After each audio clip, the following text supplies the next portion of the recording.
کبھی اگر سورہ فاتحہ پر آپ غور کریں جو ہماری نماز کا جزو لازم ہے تو ہم پہلے کہتے ہیں الحمدللہ رب العالمین الرحمن الرحیم مالک یوم الدین ایاک نعبد و ایاک نستعین.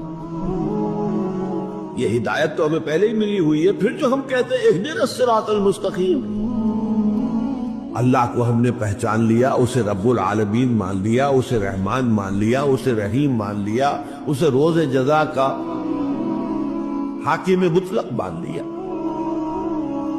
تو اب کون سی ہدایت رہ گئی؟ ہدایت تو آ گئی. اب اصل ہدایت جو درکار ہے وہ ہے جو ریلیونٹ ہے آج کے دور میں، جو اجتماعی نظام ہے انسانوں کا. اس کے لیے انسان بالکل بے بس، اس کی عقل جو ہے اجتماعی نظام عدل قائم نہیں کر سکتی.